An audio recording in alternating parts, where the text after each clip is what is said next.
Hello everyone. तो हम आज बात करने वाले हैं खेसारी लाल यादव जी और प्रिया रघुवंशी का एक बहुत ही बेहतरीन सॉन्ग के बारे में, जिसका पोस्टर आ चुका है और इसका मोशन पोस्टर को भी रिलीज कर दिया गया है।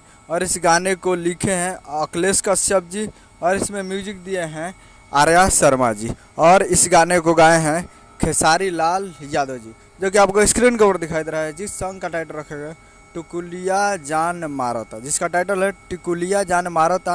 और वीडियो में खेसारी लाल यादव जी और प्रिया रघुवंशी जी, फिट में है प्रिया रघुवंशी जी। और एक बहुत ही बेहतरीन सॉन्ग है और आज सुबह में इसका मोशन पोस्टर को रिलीज़ कर दिया है। जी हाँ, अभी से 1 घंटा पहले इस गाने का मोशन पोस्टर को रिलीज़ कर दिया गया है, जो कि काफ़ी बेहतरीन मोशन पोस्टर है।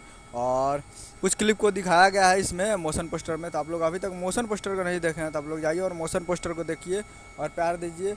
Ganesha films present Bhojpuri YouTube channel Ganesha films पे जाइए और फुल मोशन पोस्टर को देखिए। और हो सकता है तो कल टीजर आएगा और परसों वीडियो आएगा, तो आप लोग तैयार रहिएगा गणेशा फिल्म्स पे फुल वीडियो सॉन्ग को देखने के लिए। तो यही अपडेट था। करा वीडियो चैनल को सब्सक्राइब कर बेल ताकि ऐसे खेसारी लाल यादव जी का लेटेस्ट आता है। वीडियो को लाइक कीजिए, चैनल को सब्सक्राइब कीजिए। मिलता है अगला वीडियो में, तब तक के लिए जय हिंद, जय भोजपुरी।